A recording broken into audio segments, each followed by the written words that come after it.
अस्सलाम वालेकुम dear students. मैं हूं शराज सफदर और आप देख रही हैं मेरा यूट्यूब चैनल जहां मैं वीडियोस अपलोड करता हूं for ninth mathematics, tenth mathematics, FSc mathematics और इंजीनियरिंग मैथमेटिक्स, बीएससी मैथमेटिक्स। अगर आप इनमें से किसी भी लेवल की मैथमेटिक्स को सीखना चाहते हैं तो मेरा यूट्यूब चैनल आपके लिए बहुत हेल्पफुल होगा। तो आज हम नाइन्थ मैथमेटिक्स स्टार्ट करने जा रहे हैं जिसका लेक्चर 1 है। उसमें जो चैप्टर 1 है हमारा वो है जी मैट्रिसेस एंड डिटर्मिनेंट्स।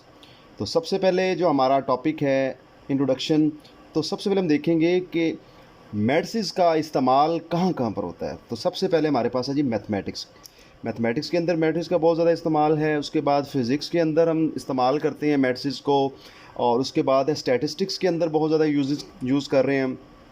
नेक्स्ट है हमारे पास इलेक्ट्रॉनिक्स के अंदर, देन बहुत ज़्यादा इस्तेमाल है कंप्यूटर साइंसेस के अंदर। तो आज नेक्स्ट हम स्टार्ट कर रहे हैं जी मैट्रिक्स क्या होता है? अ रेक्टेंगुलर अरे और formation of a collection of real numbers. हमारे पास अगर रेक्टेंगुलर फॉर्म के अंदर हम रियल नंबर्स को लिख देते हैं, टर्म्स को लिख देते हैं, जैसे फॉर एग्जांपल 0, 5, 7, इसको अगर हम इस तरह जो है वो रेक्टेंगुलर शेप के अंदर लिख दें और इसको हम क्या करें, ब्रैकेट्स के अंदर, ये क्लोज ब्रैकेट्स के अंदर एक्सप्रेस कर दें, तो जो हमारे पास एक फॉर्म बनेगी उसको हम क्या कहते हैं? मैट्रिक्स कहते हैं। ये एग्जांपल्स हमारे पास मौजूद हैं। अगर गौर करें तो ये हमारे पास रेक्टेंगुलर शेप के अंदर मौजूद हैं और इसको हमने रियल नंबर्स को एक्सप्रेस किया हुआ है, 1, 5, 7, 3, 2, 1। This is a matrix. Similarly, another example 0, 1, 2, 3, 4, 5, 6, 7. This is the example of matrix. Next हम डिस्कस करेंगे what is row. रोज क्या होती हैं? एंट्रीज प्रेजेंटेड इन हॉरिजेंटल वे। जब हम एंट्रीज को हॉरिजेंटली एक्सप्रेस करते हैं तो हमारे पास जो हॉरिजेंटली टर्म्स लिखी होती है उसको हम रोज़ कहते हैं। जैसे ये अगर आपके पास एक मैट्रिक्स मौजूद है, इसमें देखें 1, 0 ये हॉरिजेंटली लिखा हुआ है, तो इसमें ये एक रो नज़र आ रही है आपको। 7, 3 दिस इज़ अनदर रो, इसको हमने R2 कह दिया है। तो अगर गौर करें इसके अंदर हमारे पास 2 रोज़ हैं।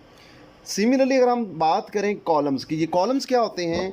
अगर हमारे पास एंट्रीज लिखी हुई है, अगर हम उसको वर्टिकली एक्सप्रेस कर दें तो उसमें जो वर्टिकली टर्म्स नज़र आ रही हैं इसको हम कॉलम्स कहते हैं। ये हमने रेड कलर में मैंने हाईलाइट किया हुआ है। तो ये C1 कॉलम फर्स्ट को शो कर रहा है, सिमिलरली C2 कॉलम 2 को शो कर रहा है, इसी तरह C3 जो है वो कॉलम 3 को शो कर रहा है।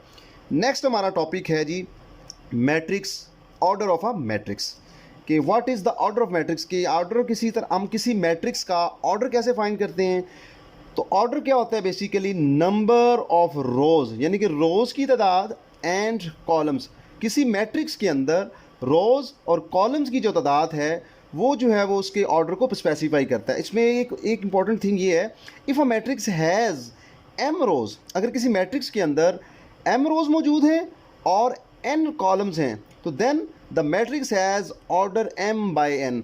तो यहाँ पर अगर गौर करें तो इसमें हम रोज़ को पहले लिख रहे हैं, m हमारी रोज़ है और n कॉलम है।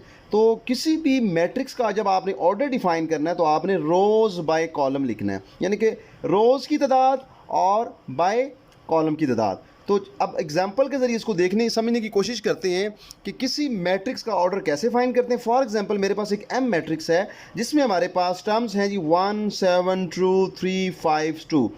अब इसमें हमने देखना है कि इसका ऑर्डर केस मैट्रिक्स का, तो हमने कहा हुआ है कि इसकी किसी भी मैट्रिक्स का ऑर्डर फाइंड करना है तो उसमें रोज़ और कॉलम्स की तादाद निकालें और रोज़ बाय कॉलम कर दें।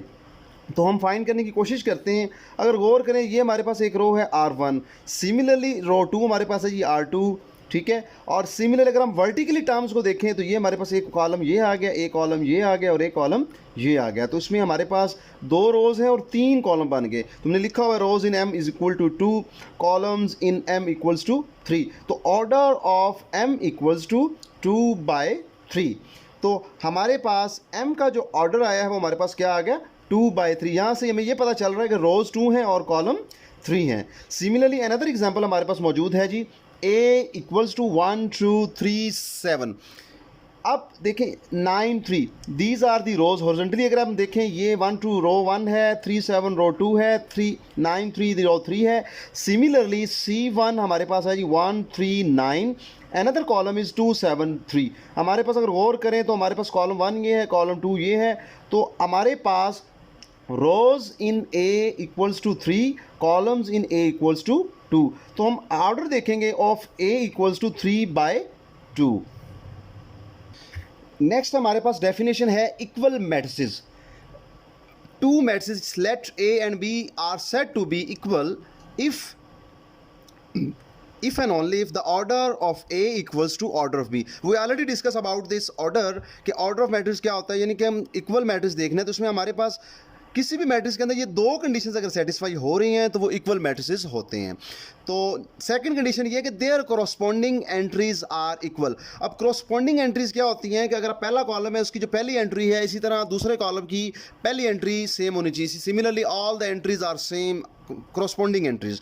तो देन सबसे पहले आपने चेक करना है उसका ऑर्डर, देन आपने चेक करना है उसकी कॉरस्पॉन्डिंग एंट्रीज। अगर ये दोनों कंडीशंस होल्ड करती हैं तो वो एक मैट्रिक्स क्या हो जाएंगे, इक्वल हो जाएंगे। अब ये एक एग्जांपल देखते हैं, हमारे पास एक एग्जांपल है A इज इक्वल टू 1 8 6 3।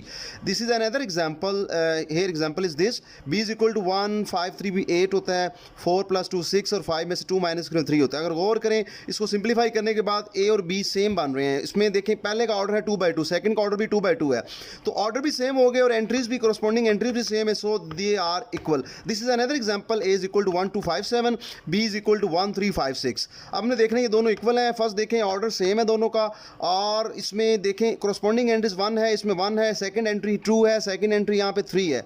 तो कॉरस्पॉन्डिंग एंट्रीज एक भी सेम ना हो तो वो इक्वल नहीं होती, इसका मतलब ये इक्वल नहीं है।